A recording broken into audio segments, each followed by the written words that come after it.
America's North Woods border region. Within this land of 10,000 lakes and miles of dense timber, a hideous creature is believed to lurk. The North Woods is probably one of the last frontiers in America.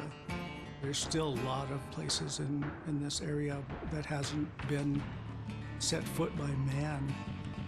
Monsters and mysteries exist here because it is remote. Up in the North Woods, winters are long. In times of biting cold and isolation, a devouring monster is believed to come forth.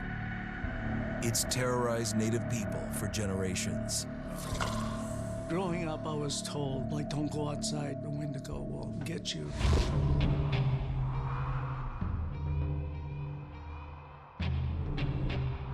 Among the traditions of the northern Algonquin tribes is the Wendigo, a monster that can seize hold of a person to carry out its hunger for human flesh.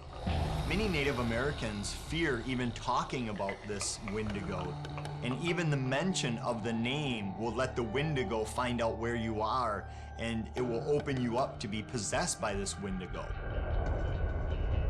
The most famous case of a Wendigo possession took place in 1879 in the deep woods outside of Edmonton, Alberta.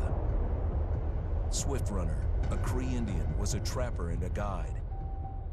He had left town the previous autumn with his wife, 6 children, and his mother. But when Swift Runner returned in spring, he was alone. Swift Runner came into a nearby village telling this heartbreaking tale. I had to watch them starve to death. Of his family being killed by starvation, and that he was the only survivor. My whole family gone. It wasn't hard to understand a family falling victim to a brutal winter. To even not. Yet something was suspicious about Swift Runner. He was a strapping man, and he came into town weighing over 200 pounds. It didn't look like somebody who had just weathered a terrible winter. He wasn't malnourished, didn't look like he was starving. He looked healthier than ever. After a few nights, it became clear that something was wrong. He started having night terrors, screaming in his sleep. I am the Wendigo! Villagers alerted the police. Swift Runner actually guided them back to his winter cabin. When they got there, that's when they saw the true horror.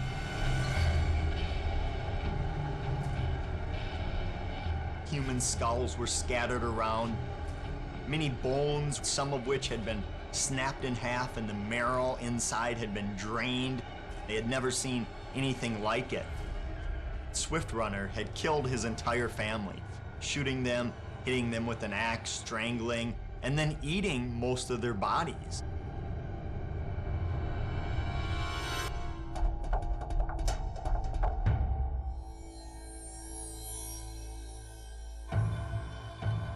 Right up until the moment the noose was on his neck, Swift Runner swore the evil spirit of the Wendigo had possessed him and twisted him into a cannibal killer. When he was on the gallows, Swift Runner himself said, "I am no longer a man.